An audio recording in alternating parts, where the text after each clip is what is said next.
From the small town of Ridgewood, New Jersey, my hometown, you can see New York City's skyline 17 miles away. It's a convenient commute to New York's downtown financial district, and every morning hundreds of locals board these trains bound for Wall Street.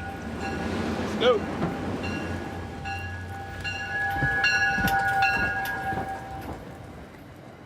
Tuesday, many of them did not come home. At least 12 of our Ridgewood neighbors, and possibly many more, are still missing in the World Trade Center rubble. Hundreds narrowly escaped with their lives. The entire town has been shocked and transformed.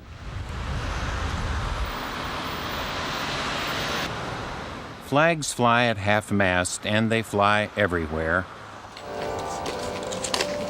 The Overlook, once a place of beauty and romance, has been turned into a memorial. Everyone in town wants to do something to help. Please help. Stop to support our country. And we thought 25 cents. Children canvass the neighborhoods for donations for the rescue workers.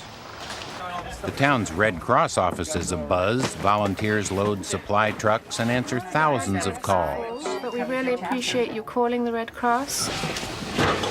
People feel in such an intense, overwhelming need to do something.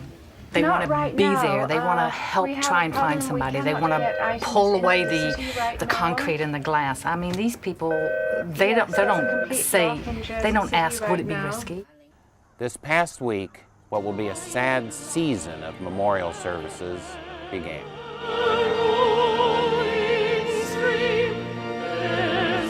Friends of John Van Devender, my friend, came together in a local church to mourn his passing and offer condolences to his wife Annie, their 3 children, Johnny, Janie, and Molly.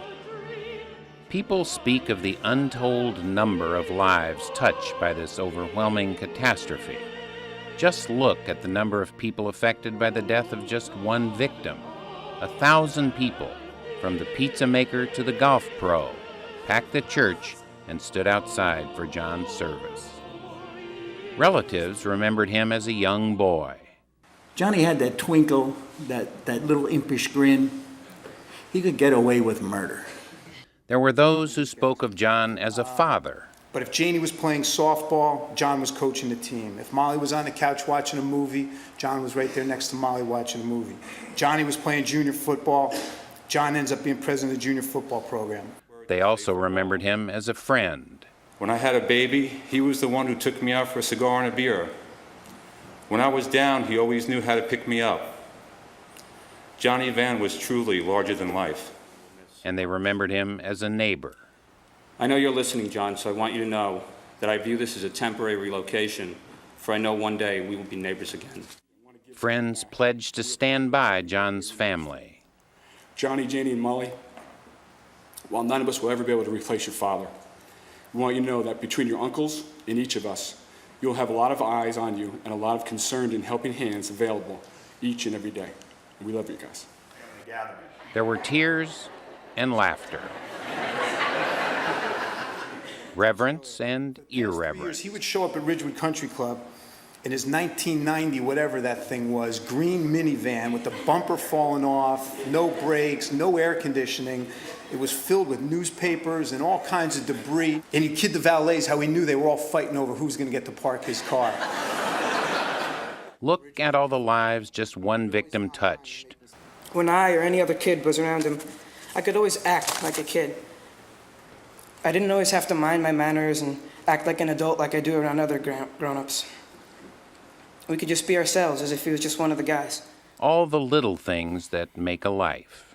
Not much good has come out of this disaster, but Mr. Van has changed all of our lives so very much, all in our own way.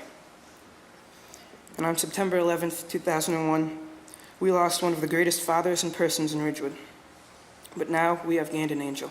John's niece, Ashley. When I found out in school that the World Trade Center had been bombed, I called my aunt, and she said, Ashley, he's gonna be okay.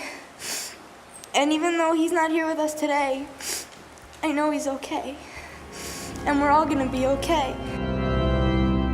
John has come home to Ridgewood. He was found and identified by an inscription on his wedding band, one of fewer than 200 victims identified of the more than 6,000 still missing.